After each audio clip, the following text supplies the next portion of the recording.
Very warm welcome to this masterclass on making sense of the Hamas-Israel war and what it means to our world and to India as well. Ever since the war started on October 7th, it's kind of dominated the airwaves, and there's nothing else that people want to discuss and talk about. But it's probably one of the most complex geopolitical themes of our times, and this war is going to make it even more complex. And it's going to be pretty difficult to try and figure out what's going on, because the coverage has so far been very, very polarized as well, and it's difficult to kind of sift out what really is going on through the fog of war. But we've got help at hand, and we're really fortunate to have Sundeep Waslekar, who's a person who needs no introduction to the founding fuel community. Welcome, Sundeep. Hi. It is great to have you, because to help us try and kind of figure out what's really going on and what lies at the root of this conflict and where it's going to be heading. Sundeep has many different areas of specialization, but the Middle East is among what I'd call, he can be called a Middle East expert, because he's played the role of a mediator between Israel and Palestine from, I think, 2011 to 2016. If you visit his office, you'll see in Lokhandwala, you'll probably see many of the images from that period, both the Hamas side as well as the Israeli delegations that he's kind of worked with. And I can't think of anyone better to help us sift through what's going on. And I wanted to kind of introduce Jay to all of you, since and Jay has been a very dear friend for many years now.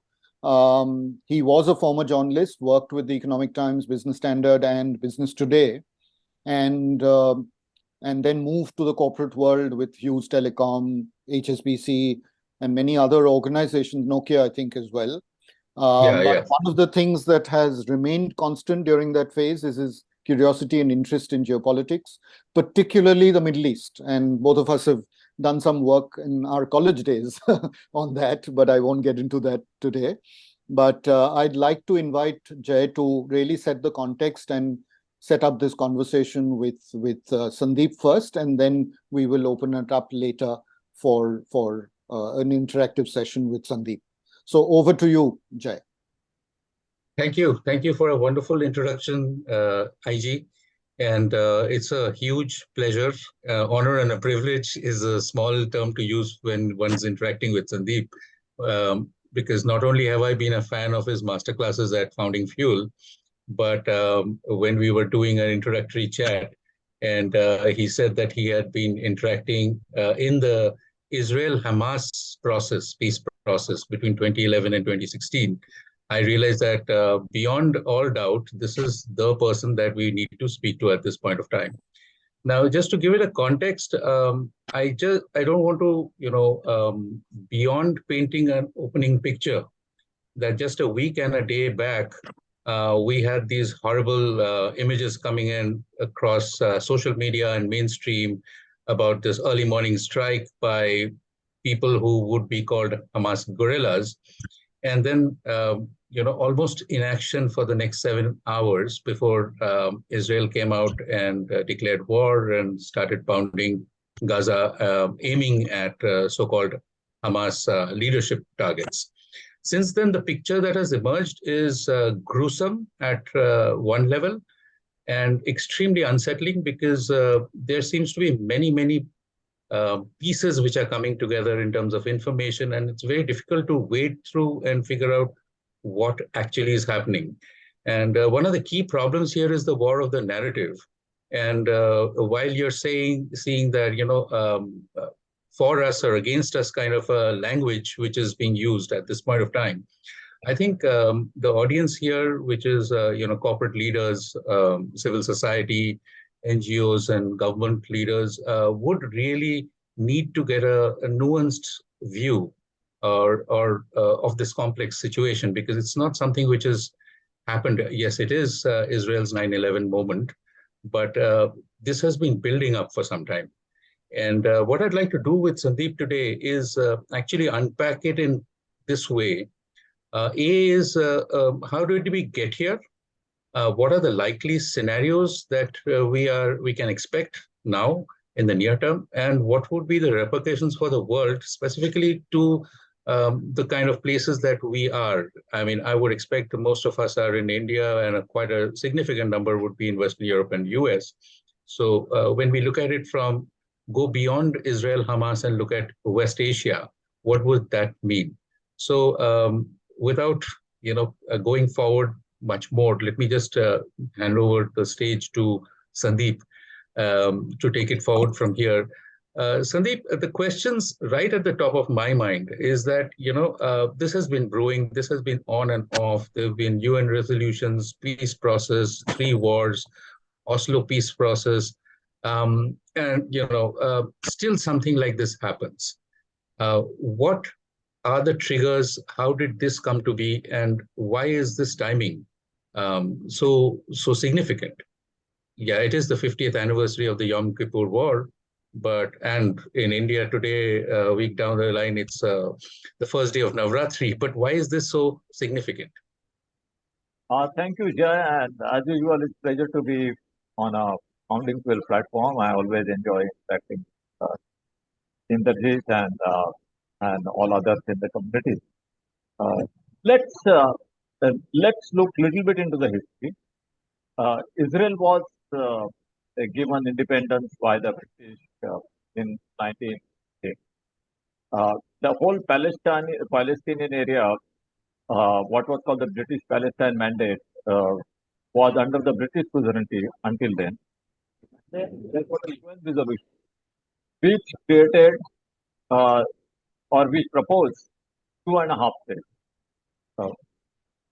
Israel with more than 50% of the territory, Palestine state with more than 40% of the territory, and an independent trusteeship, UN trusteeship of Jerusalem and Bethlehem.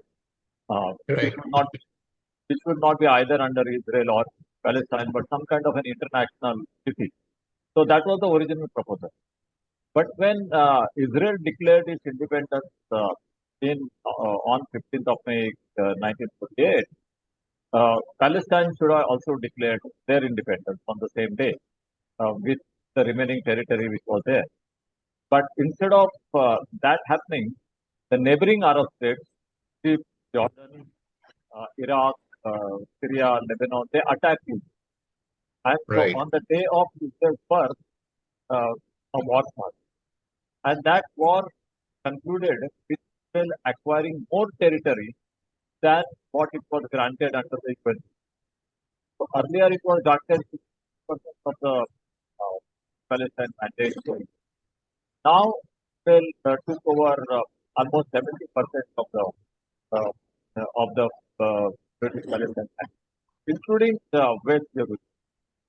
Right. And the war concluded not by Palestinians creating their own state in the remaining territory, but Jordan taking over the entire West Bank and East Jerusalem, and Egypt taking over the southern areas, including Gaza.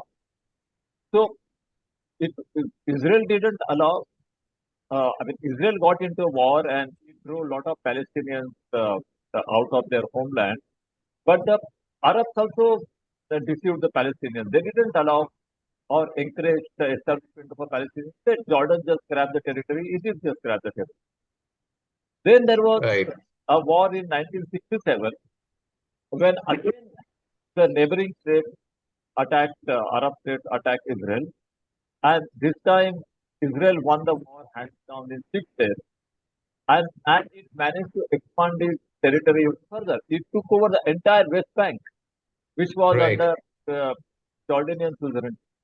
And it took over Gaza and it took over Golan Heights from Syria. So Israel Syria, really expanded its territory in.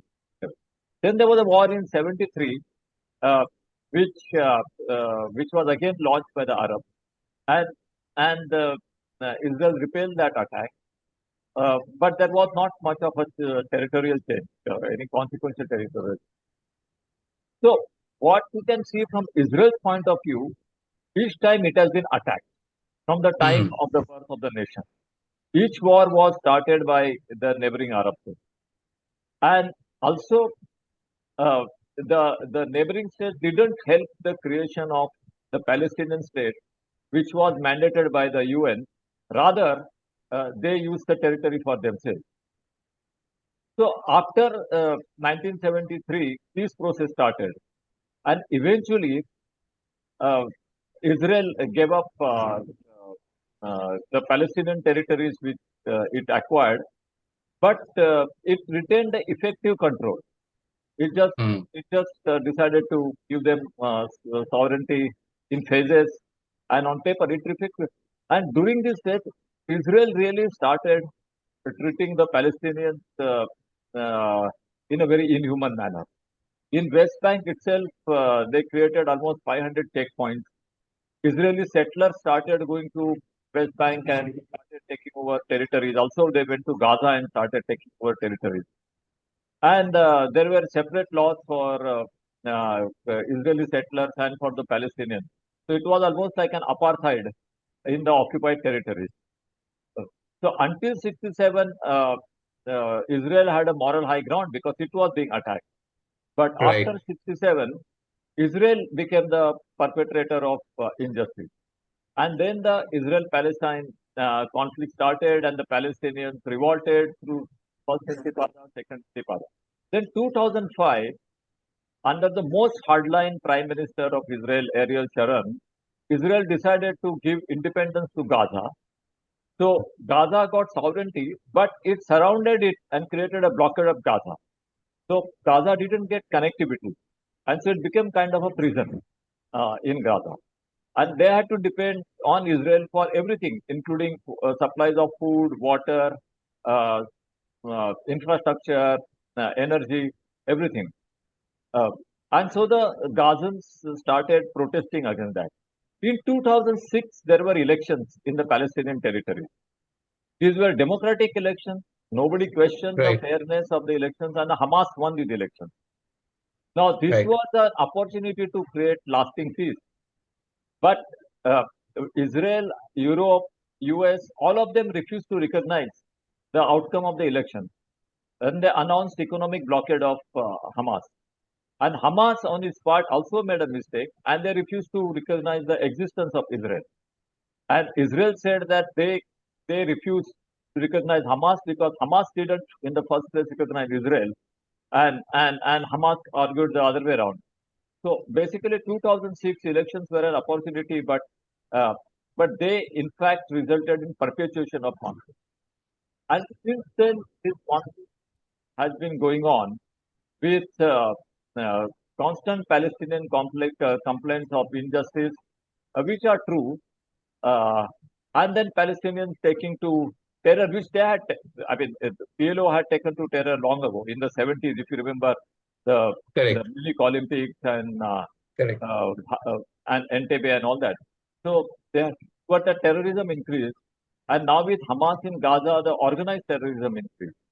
Uh, so this has been going on, and lately, uh, the Israeli leadership, uh, uh, uh, you can't say attacked, but uh, had from Palestinian point of view, violated the Al-Aqsa mosque, and that became the final kind of a reason. Just before I came for this meeting, I heard that Shlomo Ben-Ami, a very distinguished former foreign minister of Israel, who's highly respected around the world for being a statesman foreign minister, he said that it's really Netanyahu who's quite responsible for this tragedy and for the incompetence of the Israeli response. And there are demonstrations taking place in Tel Aviv, which the Indian media is not really showing all that much, against Netanyahu by common Israeli citizens who want their relatives who are held as hostages back home. And they feel that Netanyahu is failing to bring them back. And overall, Netanyahu's handling of Israeli-Palestinian relations and it has been really inept. He has just been thinking that Abraham Accords will solve the problem, and you can just brush aside the Palestinian issue under the carpet. Or So I'll just come in here, Sandeep. See, Al-Aqsa Mosque is in Jerusalem, right, and the attack on Ramallah happened in West Bank. West Bank is under Palestinian Authority, which is a different organization from Gaza, which is run by Hamas. right, Right, but the current operation is being called Al-Aqsa Flood. right. As a response to what happened in terms of, maybe you could take us through the the Ramadan situation. I think it was playing out again at that point of time on all news channels and social media. But how do you see this? I mean, are they acting in tandem, No, see, or are they Al-Aqsa is very competing? sacred to the Palestinians and to Arabs in general. So, Right. so its location doesn't really matter. It's like saying the Kaaba is a very holy place for all of the Muslim Ummah all over the world. Right. Right. So, Right. so Al-Aqsa is one of the holiest places of Islam, but Al-Aqsa is also a location for Dome of Rock, which is a holy place for the Jews. So Correct. therefore, it has become very contentious. So that is the problem. But what we have to keep in mind is all through the history, while the Israelis and Palestinians have been in conflict, the Arab states have also not been fair to the Palestinians. So in the 1980s, the Palestinians moved to Jordan.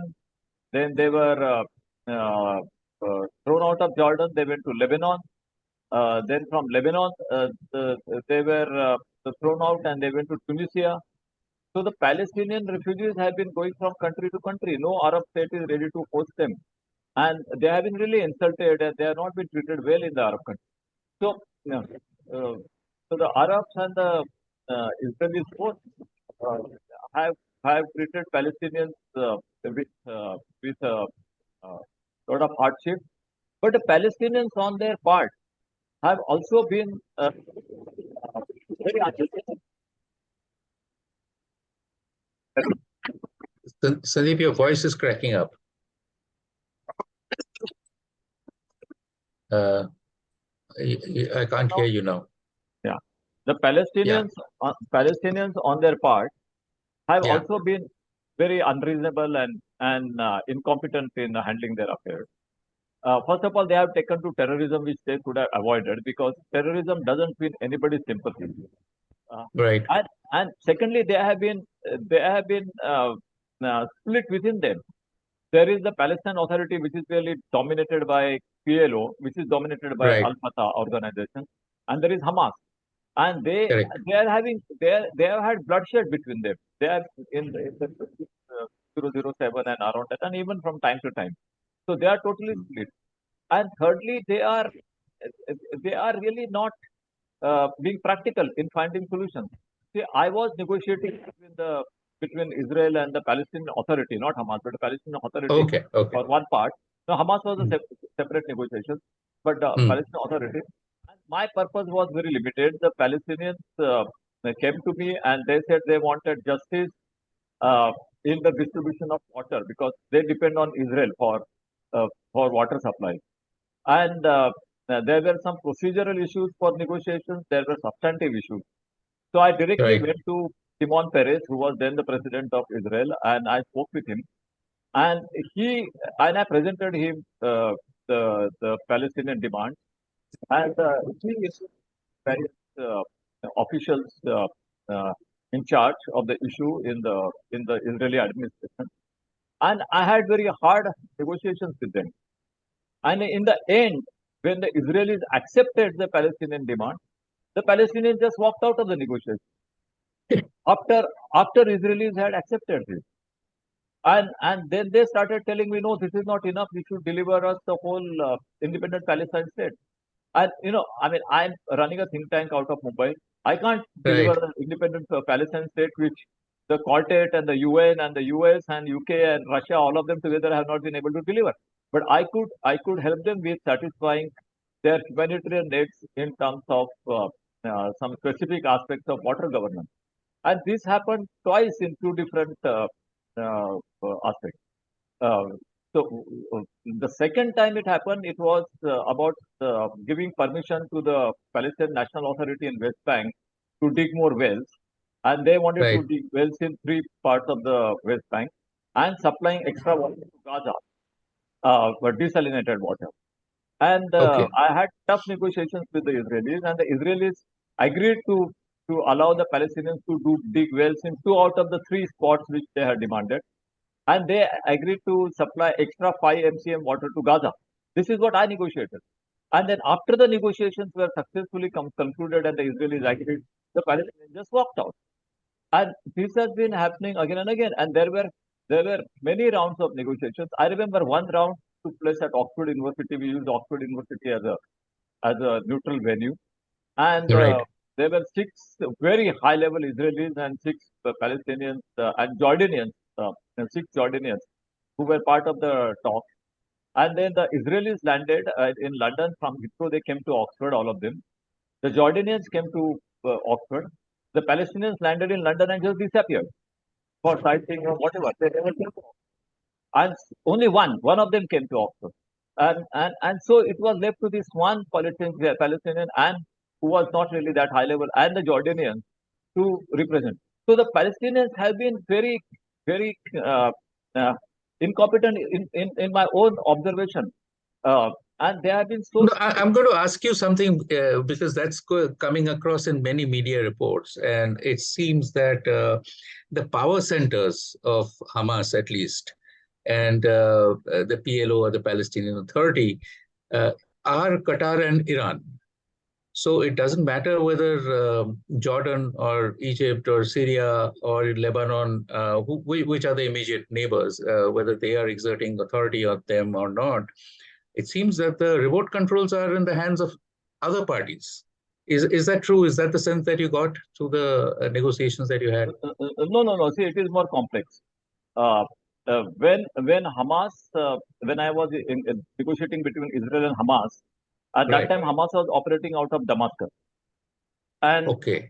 yeah, at that time they were operating out of the Damascus. I met them in the barracks, underground barracks in Damascus, and along with I was not there. There was a six-member mediating team led by a Which Lord. year was this? Which year, Sundeep?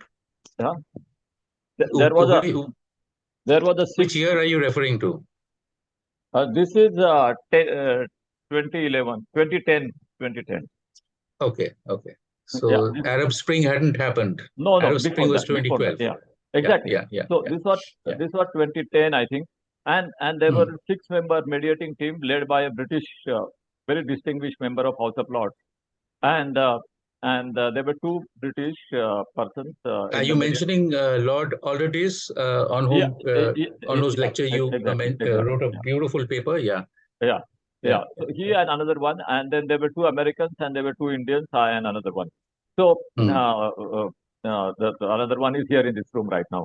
So uh, uh, uh, so there were 6 of us, and Lord Alderdice was leading the delegation, but I was doing a lot of the talking. At that time, Syria was very keen on finding a solution with Israel. And because Syria was keen, Hamas was also keen to find a solution. And Hamas told us that they will settle with Israel and they will recognize Israel, which is Israel's main demand, within the 1967 border of the pre-war 1967 border. But they were ready to accept. So that's a huge concession, right? Sorry? That's a huge concession from the Israelis, right? But but also to accept Israel's right to exist, which never happened before, even in 2006 elections, which was quite a progress. But Israel would not have accepted 1967 borders. But anyway, they were at least making Greek. But that was because Damascus, the Syrians wanted to find a solution. And politics was very different at that time. And I'll tell you how the politics has changed. So today, Turkey and Qatar are Israel's enemies. And Israel is friendly with Saudi Arabia, UAE, Egypt, and Jordan. Right. Very friendly. Those Right. days, Turkey and Qatar were Israel's best friends. And Right. and Israel was okay with Egypt and Jordan, and didn't have much of official relationship or any kind of a dialogue with Saudi Arabia, UAE, and Bahrain. And Right. Israel fully trusted, and Israel and Turkey fully trusted each other. And and so that was the situation at that time, and Qatar also. So that this actually gives me a chance to segue into the next part. We are now 1 week within this war. Let's call it a war, the Hamas-Israel war, as everybody else is calling it. Right. What are the scenarios that you see unfolding? Because there are 2 or 3 questions which are coming out of what you mentioned and what I've read. Point 1 is that wars are expensive. So in your 2009 paper, you had put a figure of 12 trillion US dollars, which is the economic cost of the battles which have been fought till now. That's just to put it in context, that's like 4 times our India's economic size, which is at around about $4 trillion. Then the next part is that in this power dynamics of that region as it moves around, what do you see emerging? Because we've seen the Abraham Accords of 2020, and this, of course, comes very short after the G20 announcement of the India, Middle East, Europe corridor, which would have cut through from UAE, Saudi Arabia, Israel, and Turkey was protesting that, hey, how can you ignore us? And the third part, where I would like your thoughts on, is the implications in terms of, the kind of communication, because one part is the very strong, strident message which is coming out that, okay, there's been an intel failure and IDF is having to come up with, strategies to battle it. But the information war, which seems to be shaping the narrative now, like I believe China has just issued a statement saying that the current, action on Gaza is going beyond Israel's remit of self-defense. Where do you see this? Because there are 3 pieces which I'm seeing very distinctly, and I'd like you to, elaborate on this. Well, what's going to happen is definitely Israel is going to completely decimate Hamas, and is going to result in a huge humanitarian tragedy. See, right now the situation is that Hamas has killed 1,300 Israelis in a preliminary terrorist attack. 200 have been kidnapped. 2,500 have been injured. Yeah, so at least 4,000 Israelis are victims, or what you can say, casualties. And this is the worst such head count in any conflict. That's the worst that the Israel has suffered, and therefore it is not likely at all that Israel will show any kind of a mercy or listen to the pleas from the international community. It is very clear that Israel will go for complete decimation of Hamas, and in the course of that, it will also result in a huge humanitarian tragedy with thousands of Gazan Palestinians being killed, injured, maimed, whatever. So that is going to happen. And maybe Hamas infrastructure will be destroyed, and Hamas may not exist as an organized unit if Israel achieves its military objectives. But what will happen as a result of that? That some of the Hamas operatives who are alive, or who are not even in Gaza, who are outside of the Middle East, they might take to terrorism. And what we will see is spread of terrorism around the world, particularly in Western capitals and particularly in European capitals. So Hamas as an organized structure will be probably decimated. But Hamas as a terrorist organization will rise not only in the Middle East but around the world. and Israel attacks on Israel will now take place not necessarily in Israeli territory, but on Israeli assets outside, and also targets Western targets in other countries. Just yesterday, there was a small terrorist attack in Paris, and Correct. The then there school was teacher got killed. Yeah. and then there was a huge rumor that there may be something bigger, and the Louvre museum had to be closed and all that. So, but this is going to happen. There was yesterday also, or this morning, huge demonstration in London with thousands and thousands of people That's right. supporting. That's right. So this will now become an international problem. What was confined so it will not go away. It will change its form, and the kind of targets Hamas will choose now will be different than the Israeli population and Israeli civil society. They will be more Israeli diplomatic missions and Western target. So there will be spread of terrorism around the world. I mean, that is what is most likely to happen. And the conflict will continue in different forms. But the biggest geopolitical implication of this conflict will be beyond Hamas and Israel direct conflict between, I mean, the direct bilateral conflict.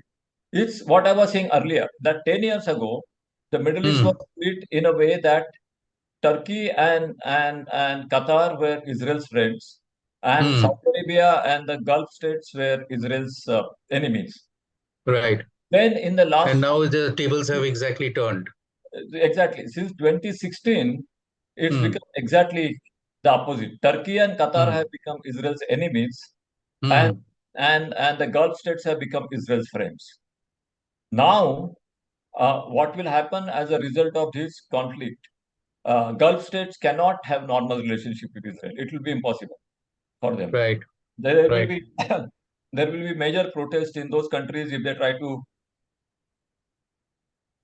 So just coming in on this, and I'm going to reference and that. Turkey and Qatar anyway continue to be enemies. Iran Right. is Israel considers enemy number one. So Right. for the first time in last several decades, Israel will be without a friend in the Muslim world. Israel, even though it's a Jewish state, always has had some friend in the Muslim. One of the powerful states has his friend in the Muslim world. I think Morocco Morocco and Yeah, but Morocco is Bahrain very are far. I standing mean, by it. you can say it will be friendly with Not that they are very significant, but they seem to be standing by. No, that way, Indonesia and Malaysia may be also friends with them, but that doesn't really matter. Right. But in the Middle East, they always had a friend. Earlier, it was Shah of Iran. Then, for a long time, it was Turkey with Qatar as a joint player. Then, last 6 years, it's Saudi Arabia and behind Saudi Arabia, UAE and Gulf states, particularly Bahrain. And now suddenly, I mean, they have normalized little bit with Turkey. They had started the normalization with Turkey and even Qatar, and Right. they were going full speed in normalizing with Saudi Arabia. Now, all of that will go away, and we will have some kind of dynamics where the political conflict, not the military conflict, but the political conflict will spread between Israel versus the rest of the Arab world or the Middle East, the Islamic Middle East. That is how. So one of the comments you had made, I remember on the World in 2023 podcast Masterclass, was that the world has seen long wars, 10-year long wars, Iran-Iraq conflict, Right. etc. What is your what's the kind of scenario you're seeing? How long can this get protracted out? Because just by going by the numbers that you'd shared, you said that it's going to be $12 trillion of loss, which this conflict has cost just these economies. So are you saying that, all options like two-state solution, state within state, these are all off the table for now? And we'll have to look at some time passing before we come back to this. Is that what you're saying? Well, first of all, $12 trillion was the opportunity cost from 1991 to 2010. Only for Oh that my God. 20-year Also, period. it's not the whole period. It was just No, that no, it period, was a whole 91 period to of 2010 20 years from 91 to 2010. to 2010. Right. Right. Now we are in 2023, soon approaching 23. 25. So I Yeah. would say that looking ahead at 2025, that $12 trillion figure will be more like $36 trillion over the period. Mm, mm, So, mm, the mm, overall cost of Israel Middle East conflict, Israel mm, Arab conflict, Israel Palestinian conflict, Israel Iranian conflict would be about 30 to 40 trillion dollars cumulative mm. since the failure of the Madrid conference in 1991.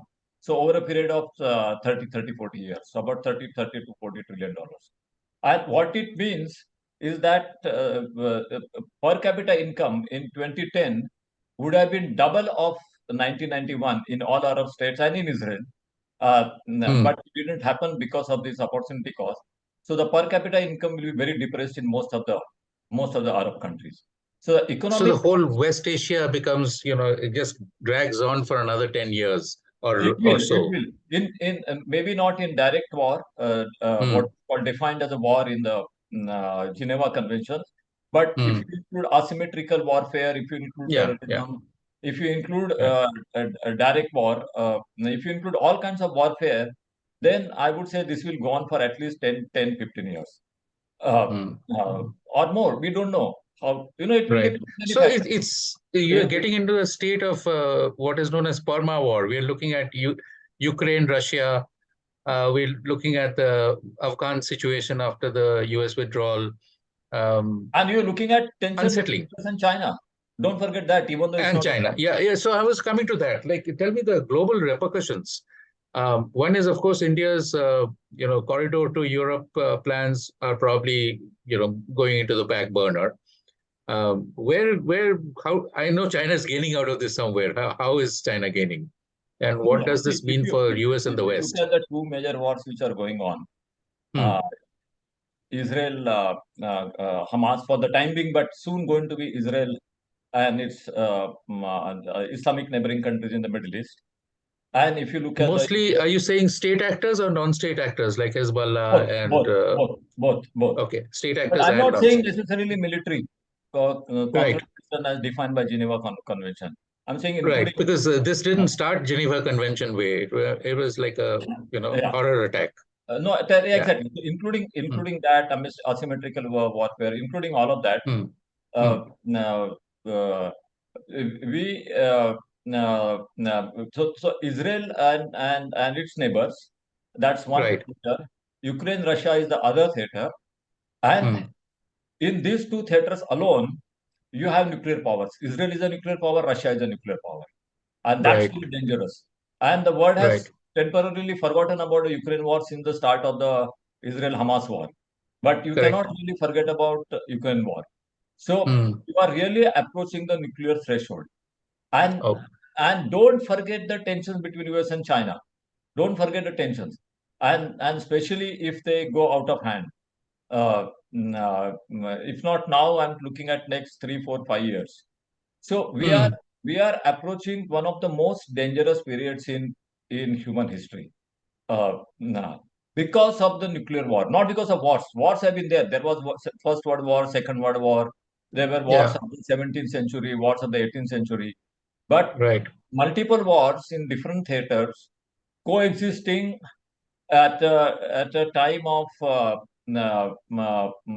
prevalence of nuclear weapons and the growing interface between artificial intelligence and nuclear weapons. And therefore, what the world has to worry about, if in one of these wars, if some miscalculations take place, you may cross a nuclear threshold, and then entire human civilization will be at stake. Not necessarily just in the case of Israel, but in case of some of the other uh, mm, uh, conflicts, particularly Ukraine and maybe potentially even China-US conflict also. So we are entering a very, very dangerous phase.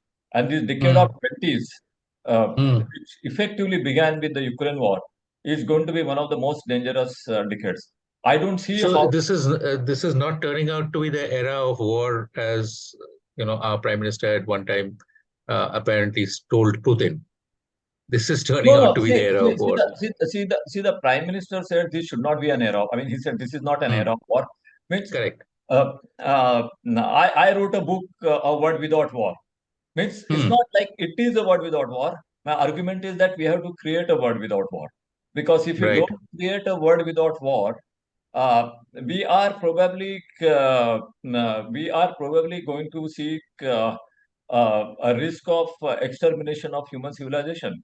I would only summarize this whole discussion in one line, and that is what UN Secretary General Antonio Guterres said a few Right. months ago. And not once, but repeated.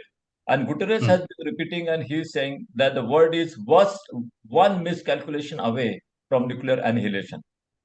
And today, in the war between Gaza and Israel, people are talking about terrorism and the absolutely inhuman damage and the actions that the terrorists have taken. But people are forgetting that all these wars and tensions can slip into a nuclear holocaust or nuclear annihilation, Armageddon. And then it's the future of the entire world, human civilization is at stake. That's not very. Oh, thank you. I don't know whether our audience is going to be awakened by this or reassured. There's a huge number of questions coming in, and thank you, Sundeep, for the brilliant insights and perspectives. Thank Sundeep, Jay, and all of you for joining this conversation. Hopefully it has given us a better understanding, a slightly more nuanced, sophisticated understanding of what's really playing out and what to expect going forward. I think Sundeep has provided enough food for thought and a realistic perspective, not something which is based, which is completely over the top, the coverage that we're seeing on social media and on television. So hopefully this has given us some useful perspective. Thank you, Sundeep, again, and Jay for leading the conversation. My Appreciate pleasure. that. And for all of you to join on a Sunday evening, really, thank you so much again. I'll close this evening's conversation, and let's keep tabs on what's really going on, because this is a developing story, and this is not going to kind of get over in a week, as Sundeep was mentioning. So let's stay peeled to the action and try and use the perspective that that Sundeep has shared to really understand what happens next. Thank you and good night.